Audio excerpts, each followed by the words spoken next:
Hello दोस्तों, कैसे हैं आप लोग। मेरा नाम है मयंक और इस वीडियो में हम लोग करने वाले हैं OIDR की सर्विस। तो क्या होती है वो अच्छे से समझते हैं। इंपॉर्टेंट सॉर्ट ऑफ एक दो मार्क्स आ सकता है, बट अभी जितना पढ़ाऊंगा बस उतना ही करना है, उसके अलावा एक्स्ट्रा कुछ नहीं करना है। आप सारे क्वेश्चन कर पाओगे, इनफैक्ट अपने सारे ऐसे के क्वेश्चन बना लेंगे। So don't worry about that.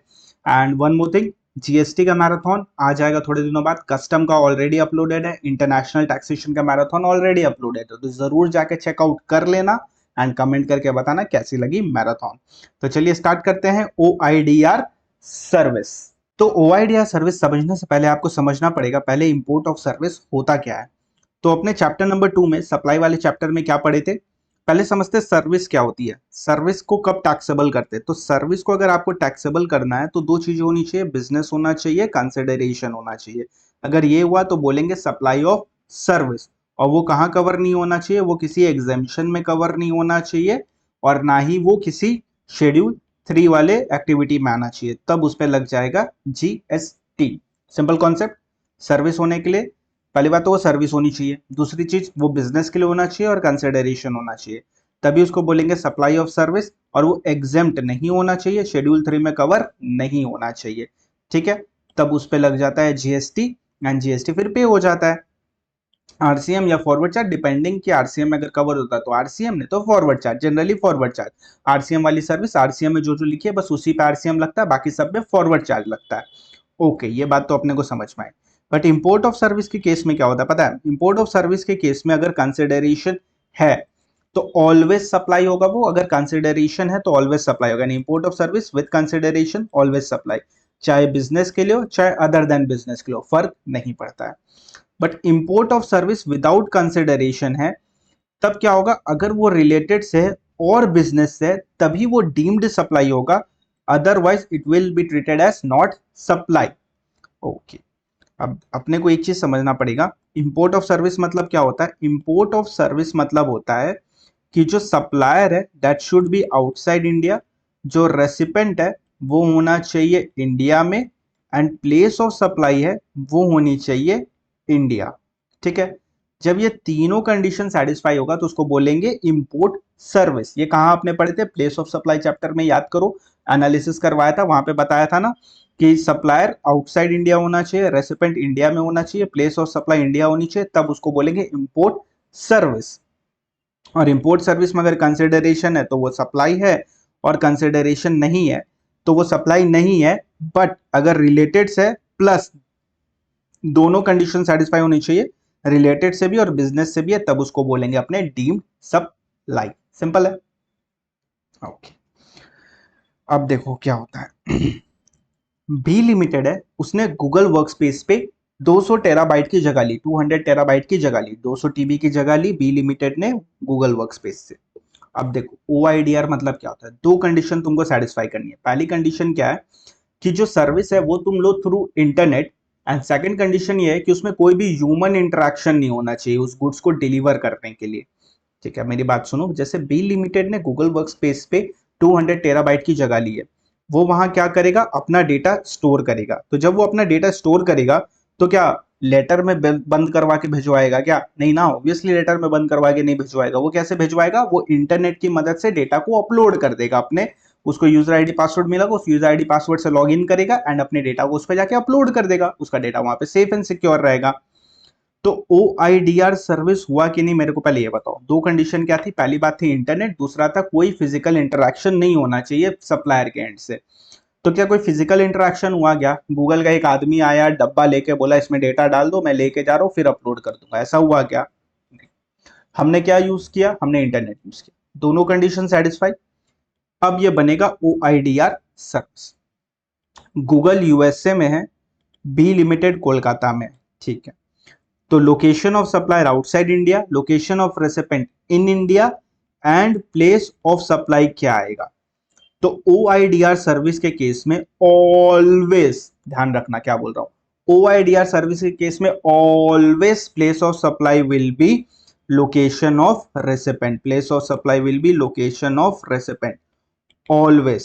किसके लिए, OIDAR service, online information data access and retrieval service. देखो ओआईडीआर सर्विस के लिए दो कंडीशन सेटिस्फाई होनी चाहिए। पहली कंडीशन क्या है, कोई फिजिकल इंटरेक्शन नहीं होना चाहिए। दूसरी कंडीशन ये है कि उसमें कोई इंटरनेट के थ्रू एक्सेस करेंगे अपने उसको, ठीक है, इंटरनेट के थ्रू यूज करेंगे उस सर्विस को।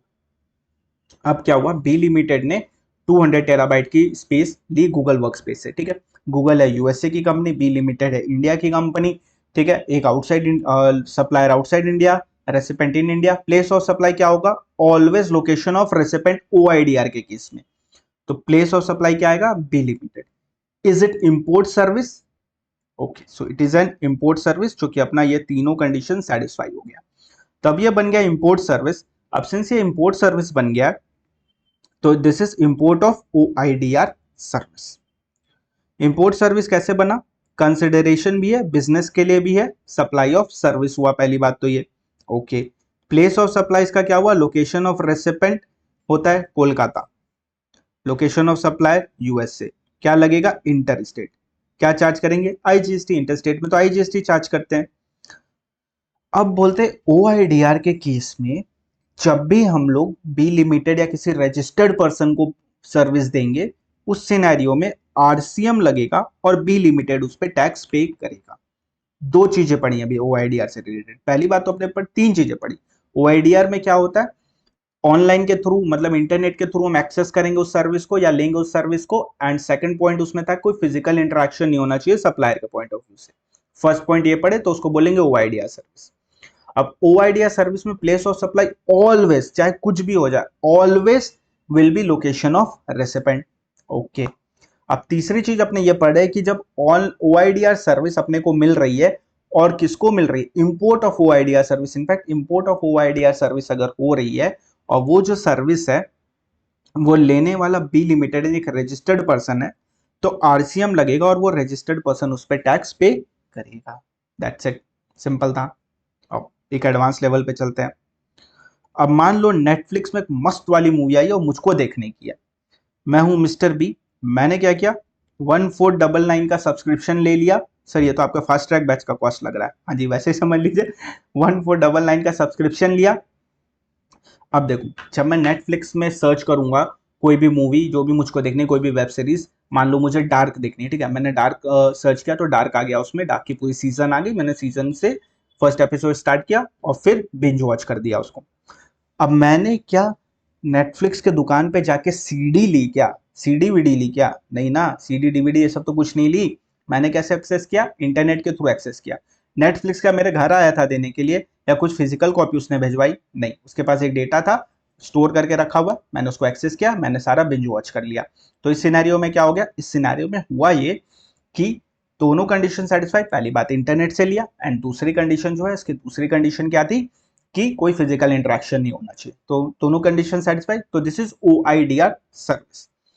नेटफ्लिक्स से लिया, अब this is import of service क्या, हाँ जी इंपोर्ट ऑफ सर्विस कैसे, सर बिजनेस के लिए तो नहीं है, इंपोर्ट ऑफ सर्विस कैसे हुआ, आओ देखते हैं चार्ट में। हमने क्या बोला, अगर कंसिडरेशन है तो बिजनेस हो चाहे ना हो फर्क नहीं पड़ता है, will always be treated at supply of service, okay. So this is supply of service because it has consideration. Consideration क्या है, 1499 जो मिस्टर बी ने पे किया पर्सनल पर्पस के लिए, क्या तो भी। अब इंपोर्ट ऑफ ओआईडीआर सर्विस हो रही है कैसे, नेटफ्लिक्स है यूएसए में, मिस्टर बी है कोलकाता में, एंड इसमें एक supplier outside India, recipient in India. Place of supply क्या होगी, always location of recipient OIDR के केस में, तो ये है कोलकाता। तो अपना क्या हो गया, इंटर स्टेट हो गया, आईजीएसटी लगेगा। अब मेरी बात ध्यान से सुनो, मिस्टर बी कौन है, तुम हो मिस्टर बी, तुम क्या जीएसटी में रजिस्टर्ड हो, नहीं।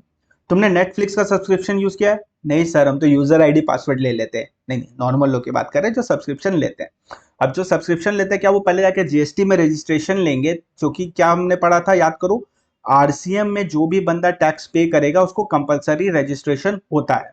अब मिस्टर बी क्या पहले कंपलसरी रजिस्ट्रेशन लेगा क्या जाके, फिर नेटफ्लिक्स का सब्सक्रिप्शन लेगा, ऑब्वियसली नॉट पॉसिबल। पर गवर्नमेंट को तो जीएसटी चाहिए, अब गवर्नमेंट को जीएसटी चाहिए तो गवर्नमेंट कहां से लेके आएगी, मुझे क्या पता। गवर्नमेंट क्या करेगी, गवर्नमेंट बोलेगी नेटफ्लिक्स भैया, नेटफ्लिक्स भैया आप प्लीज आके इंडिया में जीएसटी पे कर दो, ओके। तो इसको अपने क्या बोलते हैं, फॉरवर्ड चार्ज, क्योंकि जो सप्लायर है वही पे करेगा। तो एफसीएफ नेटफ्लिक्स, ठीक है। टाइम ऑफ सप्लाई कैसे डिटरमाइन होगा, 13/2, याद करो 13/2 होता है फॉरवर्ड चार्ज ऑफ सप्लाई के सर्विस के केस में। ओके, अब मिस्टर बी, अब इस ट्रांजैक्शन को अगर तुम ध्यान से देखो तो इस ट्रांजैक्शन को मैं B2C बोल सकता हूं क्या, हाँ जी, दिस इज B2C ट्रांजैक्शन। इस ट्रांजैक्शन को मैं B2B बोल सकता हूं क्या, इस वाले को, हाँ जी, दिस इज B2B। तो अगर मैं इनडायरेक्टली बोलूं, अगर OIDR की इंपोर्ट सर्विस है और B2B को दे रहे हो तो RCM लगेगा, रेसिपेंट टैक्स पे करेगा इन शॉर्ट। और OIDR की इंपोर्ट की सर्विस है और B2C दे रहे हो तो उस सिनेरियो में जो सप्लायर है वो फॉरवर्ड चार्ज में टैक्स पे करेगा। वो सप्लायर बाहर है इंडिया का तो भैया आओ इंडिया में टैक्स दो, तुमको देना पड़ेगा कंपलसरी, इंडिया में ऑपरेशन परफॉर्म करना है तो GST पे करनी पड़ेगी। सिंपल सी बात है, इसमें कुछ भी कॉम्प्लिकेशन है नहीं। आओ एक और करते हैं। हॉटस्टार जो है वो रजिस्टर्ड है इंडिया में, ठीक है, हॉटस्टार रजिस्टर्ड है इंडिया में। लेजेंड ऑफ हनुमान मेरे को देखनी है, वेब सीरीज, मस्त वाली वेब सीरीज है, जरूर देखना एग्जाम बाद, तो मुझको वो वाली देखनी है, ठीक है। मैं हूं मिस्टर बी, मैंने पर्सनल पर्पस के लिए 1499 वाला प्लान ले लिया, मेरे को एड वैड कुछ नहीं मांगता है, मेरे को प्योर पूरा प्लान चाहिए बिना एड के। अब देखो, हॉटस्टार, जब हॉटस्टार को मैं एक्सेस करूंगा तो सेम वही नेटफ्लिक्स वाला कॉन्सेप्ट है, कोई सीडी वीडी मेरे घर नहीं आने वाली है, मैं डायरेक्टली इंटरनेट के थ्रू एक्सेस कर लूंगा। तो is it OIDR service, yes it is an OIDR service, two condition satisfy, online access कर रहा हूँ इंटरनेट के थ्रू एंड कोई फिजिकल इंटरेक्शन नहीं है, तो ये OIDR service. But is it import service और what, no this is not an import service. Why sir, आप हमको बेवकूफ नहीं बना सकते, क्योंकि इंपोर्ट सर्विस होने के लिए सप्लायर का आउटसाइड इंडिया होना जरूरी है। इन तीनों में से एक भी कंडीशन सेटिस्फाई नहीं होगी तो इंपोर्ट सर्विस नहीं होगा। इंटेलिजेंट, अब आगे देखते हैं। बट एग्री करते हो ना, सप्लाई ऑफ सर्विस तो है, हाँ जी सप्लाई ऑफ सर्विस है, जो कि अपने क्या कर रहे हैं, कंसिडरेशन है, इसमें कंसिडरेशन इन्वॉल्व है, तो इस सिनेरियो में ये सप्लाई ऑफ सर्विस हो गया, तुम्हारा बिजनेस भी है इसमें। ओके, हॉटस्टार का तो बिजनेस है। चलो, सप्लाई ऑफ सर्विस हुआ, प्लेस ऑफ सप्लाई क्या बनेगा इसका, प्लेस ऑफ सप्लाई बनेगा इसका location of recipient. Location of recipient Kolkata, क्योंकि मैंने क्या बोला था, OIDR के केस में always whether the supplier is domestic whether the supplier is international doesn't matter, ये ऑलवेज क्या होने वाला है, लोकेशन ऑफ रेसिपेंट। और मिस्टर बी कहाँ के, कोलकाता के हैं। अब मान लो हॉटस्टार जो है वो रजिस्टर्ड है दिल्ली में, अगर हॉटस्टार रजिस्टर्ड है दिल्ली में तो इंटर स्टेट हो गया, IGST लगेगा। अब इसमें RCM लगेगा क्या, नहीं लगेगा। इसमें क्या लगेगा, फॉरवर्ड चार्ज मैकेनिज्म के तहत हॉटस्टार इस पे करेगा, TOS 12(2) के तहत डिटरमाइन होगा। सिंपल, आशा करता हूं समझ में आ गया होगा, काफी इजी चीज है, क्या पढ़े, बहुत सिंपल सी चीज पढ़े, एक लाइन में बताता हूं, ठीक है। B2C अगर ट्रांजैक्शन कर रहे हो, B2C ट्रांजैक्शन कर रहे हो तो फॉरवर्ड चार्ज लगेगा, नेटफ्लिक्स को इंडिया में आके GST पे करना पड़ेगा। B2B अगर कर रहे हो तो नेटफ्लिक्स को इंडिया में आने की कोई जरूरत नहीं है, गूगल को इंडिया में आने की कोई जरूरत नहीं है, जो रेसिपेंट है वो खुद ही रजिस्ट्रेशन ले लेगा और खुद ही टैक्स पे कर देगा। वेरी गुड, आओ देखें, what is an OIDR service, online information data access and retrieval service is a category of service provided through दो condition, medium of internet and received by recipient online without having any physical interaction with the supplier of such service, यानी internet के through ले रहा हूं और कोई भी physical interaction मेरा नहीं हो रहा है सप्लायर ऑफ सर्विस के साथ। Like advertisement on internet, providing cloud based services, जैसे गूगल वर्कस्पेस पे हमने स्पेस लिया, क्लाउड बेस्ड सर्विसेज हो गया। Provision of e book, movie, music, software, other intangible through telecommunication network और इंटरनेट, प्रोवाइडिंग डेटा और इंफॉर्मेशन रिट्रीवल और otherwise to any person in electronic form through a computer network, online supply of digital content, movies, television show, movies etcetera, digital data storage अगर दे रहा है तो वो भी included है। ऑनलाइन गेमिंग अगर करो, कॉल ऑफ ड्यूटी, स्टीम में जाके तुम खेल रहे हो कोई भी गेम कंप्यूटर के थ्रू, तो वो सब कुछ OIDR में कवर है। ओके, यानी नेटफ्लिक्स हो गया, स्टीम हो गया, यूट्यूब हो गया, गाना.com भी इनफैक्ट OIDR सर्विस है। ये तो आपने अच्छा मेरे को बताया। अब नॉन OIDR सर्विस क्या होता है, क्या क्या चीज OIDR सर्विस नहीं होता है, ये भी बताया गया है। Supply of goods where the orders and processing is done electronically, अगर कोई गुड्स का सप्लाई हो रहा है और उसका ऑर्डर इलेक्ट्रॉनिकली प्रोसेस हो रहा है टैली वगैरह के थ्रू, तो वो OIDR नहीं है भैया, हर चीज OIDR नहीं होती है। Supply of physical book, newspaper, journals वगैरह। अगर मान लो तुमने ऑनलाइन कोई सब्सक्रिप्शन लेके रखा है किसी न्यूज़पेपर का और न्यूज़पेपर एक्चुअली तुम्हारे घर आ रहा है तो वो ओआईडीआर नहीं होगा। Service of lawyers and financial consultant who advice client through email. अब ईमेल के थ्रू एडवाइस आ रहा है तो इसका ये मतलब थोड़ी ओआईडीआर सर्विस तुमने ले ली है। बुकिंग सर्विस और ticket to entertainment event, hotel accommodation और कार हायर, ये सब नहीं होता है तुम्हारा ओआईडीआर सर्विस। एजुकेशनल और professional courses where content is delivered by teacher over the internet, जैसे मैं आपको पढ़ाता हूँ तो ओआईडीआर सर्विस थोड़ी ना, तो physically we are not interacting, we are interacting virtually but we are interacting ना। समझो बात को, डिफरेंस समझो दोनों में। Offline physical repair service of computer equipment, advertising advertising service newspaper on poster और ऑन टेलीविजन, तो ये सब कुछ ओआईडीआर सर्विस नहीं होता है। एग्जॉस्टिव लिस्ट है क्या? नहीं यार, एग्जाम्पल बता रहा हूँ क्या क्या नहीं होता है, और भी कई सारी चीजें इसमें कवर हो सकती हैं।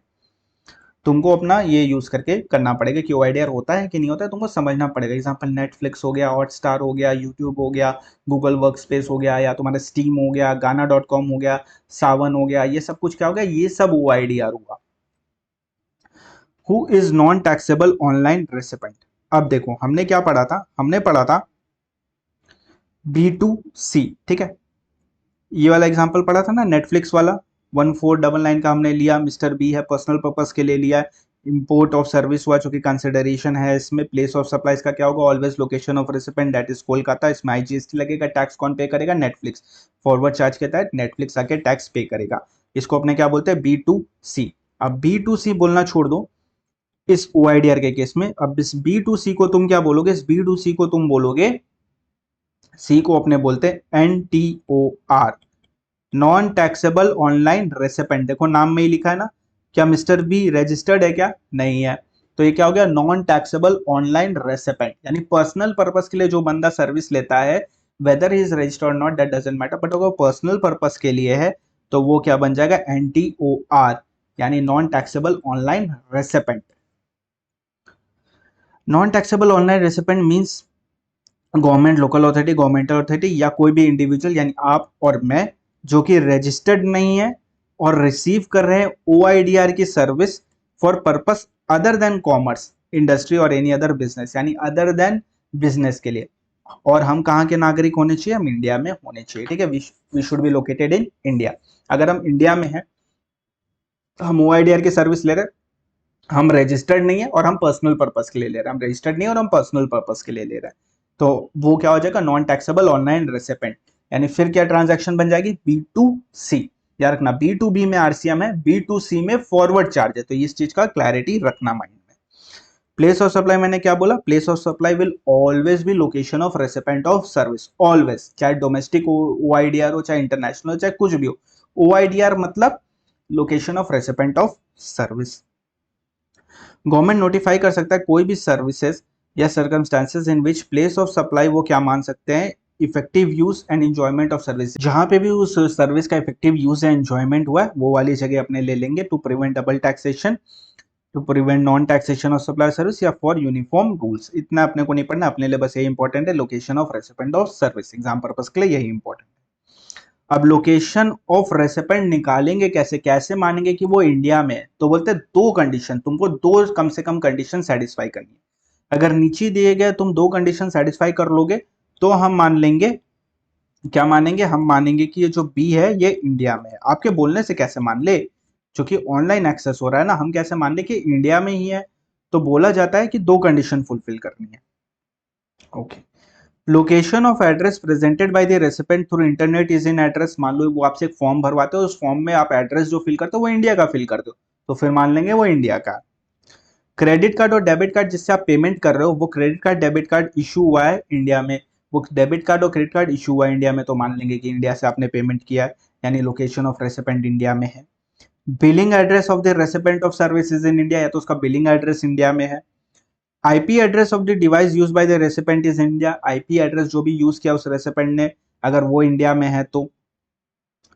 Bank of recipient account use for payment is maintained in India, मान लो हमने डेबिट कार्ड क्रेडिट कार्ड से नहीं किया, हमने क्या किया, हमने यूपीआई ट्रांजैक्शन किया, या हमने क्या किया, हमने इंटरनेट बैंकिंग के थ्रू पे किया, तो उस सिनेरियो में अगर अपना बैंक इंडिया में है तो मान लेगा लोकेशन ऑफ रेसिपेंट भी इंडिया में है। ओके, कंट्री कोड दिया जाता है आइडेंटिटी मॉड्यूल कार्ड में, अगर वो इंडिया का दिया हुआ है तो वो इंडिया वाला अपने मान लेंगे लोकेशन। या जो फिक्स लाइन के थ्रू सर्विस दी जा रही है वो फिक्स लाइन अगर इंडिया में है तो ऑलवेज मानेंगे कि लोकेशन इंडिया में है, लोकेशन ऑफ रेसिपेंट इंडिया में है। तुमको ये इस सॉरी तुमको इन में से कोई दो कंडीशन सेटिस्फाई करनी है। अगर तुम दो कंडीशन सेटिस्फाई कर लोगे तो मान लेंगे कि the recipient will be deem to be located in taxable territory, यानी इंडिया में डीम टू बी लोकेटेड मानेंगे। ठीक है, एक क्वेश्चन पूछूं मजेदार सा, मुझको बताना, जरूर बताना, मैं सुन रहा हूं, बोलना मैं सुन लूंगा, या नीचे टाइप कर देना कमेंट सेक्शन में। ठीक है, वीडियो पॉज करना और टाइप करना। ठीक है, क्वेश्चन ये है, मान लो मैं क्या करता हूं, मुझको नेटफ्लिक्स से फ्री अकाउंट मिला है। ठीक है, मेरे को एक मेल आया, उस मेल के थ्रू मेरे को फ्री अकाउंट का एक्सेस दिया गया 3 मंथ्स के लिए। तो 3 मंथ्स के लिए मेरे को फ्री अकाउंट का एक्सेस मिला। पहले बताओ OIDR सर्विस होगी क्या अगर मैं मूवी देखूंगा? बिल्कुल होगी।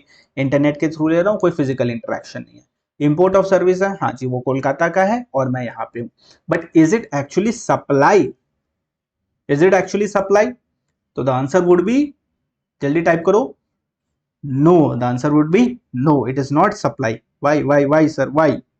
Reason being, import of service के केस में अगर कंसिडरेशन नहीं है और पर्सनल पर्पस के लिए ले रहे हो तो नॉट सप्लाई होगा। सप्लाई नहीं होगा तो जीएसटी का तो फिर बात ही खत्म, क्योंकि चैप्टर नंबर 2 ही अगर सेटिस्फाइड नहीं है तो नीचे वाले चैप्टर कोई काम के नहीं है। याद करो, क्लास में बताया था।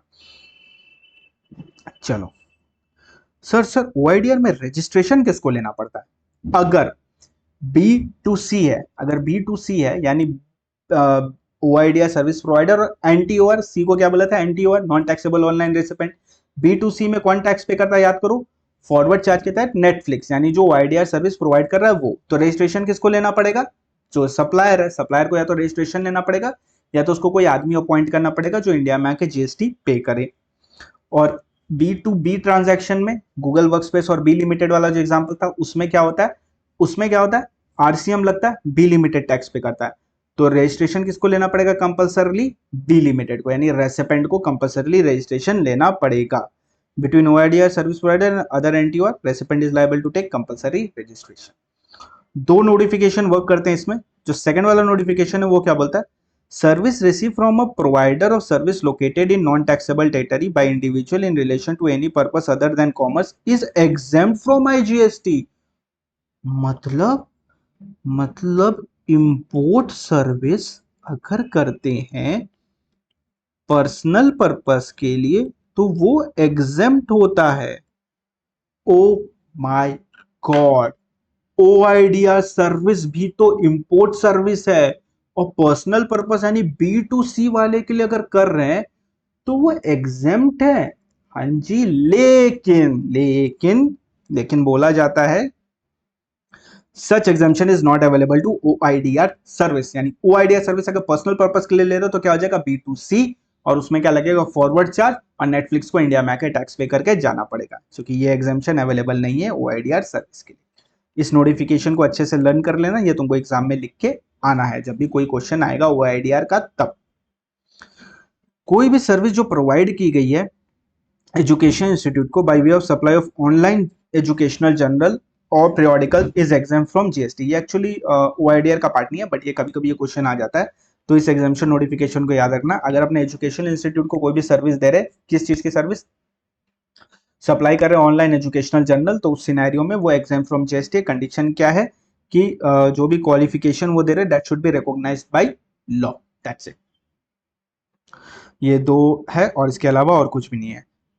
अब कुछ क्वेश्चन देखते हैं ICI के, तब तक आप वीडियो को लाइक करिए, चैनल सब्सक्राइब करिए और इस वीडियो को शेयर कर देना दोस्तों के साथ। और एक चीज आप लोगों को ध्यान रखनी पड़ेगी, वो ये है कि कमेंट करो यार, कमेंट क्यों नहीं कर रहे हो? कमेंट करो, वीडियो लाइक करो। चलो आ जाओ। Mr. Amarkant, a chartered accountant, being a partner in GST registered firm, order a gaming software for his son from a company located in USA. He makes the payment for the same from his personal bank account. अब देखो हो क्या रहा है, हमने gaming software मंगाया, कोई physical interaction नहीं होगी, वो सॉफ्टवेयर अपने को ऑटोमेटिक डिलीवर हो जाएगा। देन क्या होगा? पेमेंट करेंगे और ऑनलाइन एक्सेस करेंगे, उसको इंटरनेट के थ्रू एक्सेस करेंगे। ठीक है, तो गेमिंग सॉफ्टवेयर भी OIDR में कवर होता है, याद रखना। गेमिंग सॉफ्टवेयर OIDR में कवर होगा। पर्सनल के लिए, पर्सनल पर्पस के लिए मंगाया, किसके लिए मंगाया? अपने सन के लिए हमने मंगाया है, और अकाउंट भी हमने पर्सनल वाला यूज किया है। ठीक है, तो अब देखते हैं एक एक कंडीशन सेटिस्फाई होती है कि नहीं। चलो, लोकेशन ऑफ रेसिपेंट क्या होगा, इंडिया है सर। लोकेशन ऑफ सप्लायर क्या है, यूएसए है सर। प्लेस ऑफ सप्लाई ओआईडीआर है, ठीक है, याद रखना गेमिंग वाला ओआईडीआर होता है। तो प्लेस ऑफ सप्लाई इसकी क्या बनेगी, location of recipient that is in India. तो is it import service, yes this is import service. And this is which import service, import of OIDAR service, this is import of OIDR service.